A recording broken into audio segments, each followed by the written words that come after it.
5:25 po ng umaga. Okay, maingay po yung aso, forgive me. Pero gusto ko po itong sabihin po sa inyo. Ouch, wala akong balak gumawa nitong video ito. Pero ang dami ko pong nabasa, ang dami kong nakita sa mga posts, no, sa FB since how many days ago. Nung una, tinignan ko lang, fine. Pero kanina, ewan ko, biglang may nagsabi, "Hey son, do a video about this." Ang bumulong si Kristo Jesus, Jesus, no? At sa maliit na tinig, maririnig mo siya kahit anong ginagawa mo. So, gumising po kami kanina, wala pong tubig, so mahirap kumilos. Pero despite of that, after I open my FB, may nakita ko doon na bombarded ng mga ganitong mga klaseng posts. Itong sabi, "I know you are in heaven now." And then last week, may kilala po kami, manginginom. Hindi ako nanghuhusga ng tao na palamura, manginginom na aksidente, tricycle driver. Ang sabi nung asawa at mga anak niya, "Daddy, you're in heaven now." Actually, sinabi sa akin yan nung pinsan ko, "Heaven?" Kanya sa akin. May pinsan ako medyo may kaartehan babae. Sabi niya, "Kuya, palagay mo heaven? Huwag ka namang huwag mo nang sabihin ka ako Kung alam mo na, tahimik ka na lang," ako sa kanya. Pero ito, kasi I am making videos. Alam naman ninyo, meron tayong vlogs, mga ganito. So, hindi ko papalampasin ito. You know what? The object, okay? The object of heaven is only Jesus Christ. Ibig sabihin, pag narinig mo ang heaven, it should be connected to the Lord Jesus Christ Himself. Hindi mo pwedeng sabihin heaven, tapos alam mo yung taong yan, namuhay ng taliwas, namuhay ng, alam mong, namumuhay ng buhay na hiwalay sa Diyos. Paano mo masasabing hiwalay siya sa Diyos? Ito lang po ang dahilan dyan. Ang tao gumagawa ng masama. Okay? Kasi talagang nature niya yun. Tandaan po ninyo, all have sinned, fall short to the glory of the Lord. Alam naman natin yan. Lahat naman tayo nagkasala. Pinanganak tayo lahat sa kasalanan. Pero ang solusyon, whoever believes in Him, believe it in Him, will not perish, but will have everlasting life. Jesus Christ. So yung believing, yung object ng believing, si Jesus Christ din yon. Okay? Ibig sabihin, sa buong mundong ito, sa dinami-dami ng tao sa mundong ito, sa billions of people na nabuhay sa mundong ito, ever since noon pa, walang kaligtasan sa langit man o sa lupa maliban kay Hesus Kristo, kay Jesus Christ. Amen? Kaya kung ang mga taong ito ay naniniwala sa kanilang relihiyon, naniniwala sa kanilang tradisyon, naniniwala sa iba pa maliban kay Jesus Christ, I'm sorry to say, pero I'm sorry, not sorry, but siyempre sasabihin ko po yung totoo, wala sila sa heaven. No? Marami akong kilala. I'm sure marami tayong alam na lately lang, marami mga personalities na namatay and all that. Pero you know what? I'm praying sana nakakilala sila kay Lord. Si ganito ba ligtas? Si ganyan ligtas? Ang pinakahuling tinanong sa akin, si Pope daw ba ligtas? Well, kung may nagbulong kay Pope ng gospel bago siya pumanaw, bakit hindi? Hindi po madamot ang Panginoong Jesus. Tandaan po ninyo yung magnanakaw na katabi niya sa cross. Ito po ay agaran pong nakakilala po sa Panginoong Jesucristo. Pero kasi sinasabi ko po kanina na sa opening ng video ito na yung taong ito na palamura and all that, nambubugbog, di ba, yung talagang manginginom, talagang makikita mo sa kanya. Sabi nga dito sa amin parang may sanib ng diablo Pag nakainom yan, namumula ang mata Ilang beses po nangutang sa akin, hindi na ako binayaran. Alam mo kuya kako, sige na kako, may pera ka doon na lang. Talagang salamat. Then bago siya pumana, mga ilang days, nakautang pa sa amin. Binibigyan ko naman kung 200 lang. Totoo naman, binili na ng bigas nung during that time Totoo po naman yun. Alam ko naman po yun.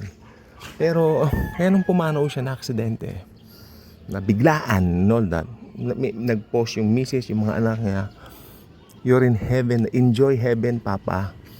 Ngek ako. Kaya sabi ng pinsan ko heaven daw. Huwag ka naman ako. Tapos binulong nga sa akin ni Lord kanina, gumawa ng vlog, maski maigsi lang.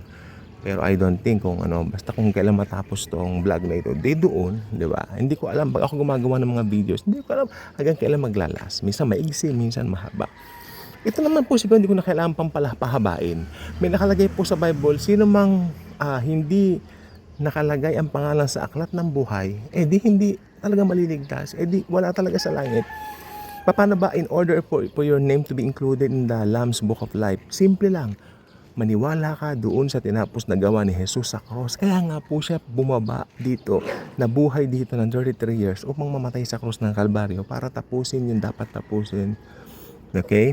Kaya kung sino man, whosoever believeth on Him will not perish but will have eternal life. Yan ang sabi ng banal na kasulatan at sa Biblia lang po tayo. Hindi mo pwedeng sabihin, ay mabait naman kasi siya nung nabuhay. Alam niyo yung mga nagsasabing ganito ganyan na, ay mabait naman ang lola ko, mabait naman ang ganun ko. Marami akong kilala mga namatay na matanda na mabait ang lola ko, ganyan-ganyan, nasa langit siya.